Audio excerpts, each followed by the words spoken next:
Comment il est dans la vie, Evan Ndika? Du peu qu'on voit, moi je l'ai sur le terrain, quand on l'aperçoit un petit peu en dehors, c'est quelqu'un de très calme, pas très bavard.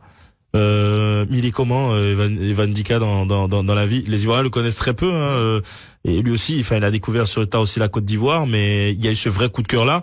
Bon, déjà, c'est deux questions en une finalement. Est-ce que tu peux nous dire comment s'est passé son premier rapport avec la Côte d'Ivoire et comment il est tout simplement, Evan Ndika, dans la vie? Non, c'est un garçon qui est beaucoup discret, qui sincère, qui est droit, qui se prend pas la tête, quoi. C'est-à-dire, voilà, il y a le choix de la Côte d'Ivoire.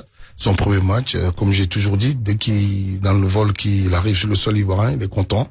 Parce que là, ça le permet de pouvoir se décharger via l'Europe et de prendre du plaisir avec avec la Côte d'Ivoire, les supporters, avec tout le monde. Donc, franchement, il est content d'être là. Et son premier match, il était content de jouer, concentré, d'aider l'équipe, d'aider son pays.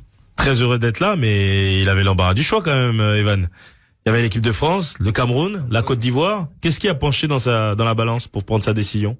Je pense que il a assez réfléchi et c'est quelqu'un qui se prend pas la tête. Il sait ce qu'il veut d'entrée de jeu. Et il a primé pour la Côte d'Ivoire, il a fait son choix, il est venu. Oumar Diakité, c'est tout autre chose. Il est très jeune. Ouais, la même chose. Ouais, la même chose. Oumar, il était à Strasbourg et j'ai fait signer au stade de Reims. Et ses performances ont attiré l'œil du coach sur lui. Et ils l'ont appelé, il est venu. Son premier match, il a répondu présent. C'est ce qui l'aide à toujours rester dans la sélection. Il était très bon face au Maroc. Qu'est-ce que tu as envie de répondre à ceux qui disent que il est bon, mais il est un peu brouillon. Il lève pas trop la tête et parfois il peut faire des passes, mais il la joue solo. Qu'est-ce que tu as envie de leur dire? J'ai juste envie de dire que même le prophète Jésus-Christ qui est venu nous sauver sur la terre, ils l'ont attaqué. Donc c'est pas nous les humains qui nous prendre l'attaque. Personne ne fait l'unanimité. Et Oumar, il le sait. Je l'adore évidemment. Je le dis encore une fois, un garçon vraiment, vraiment attachant.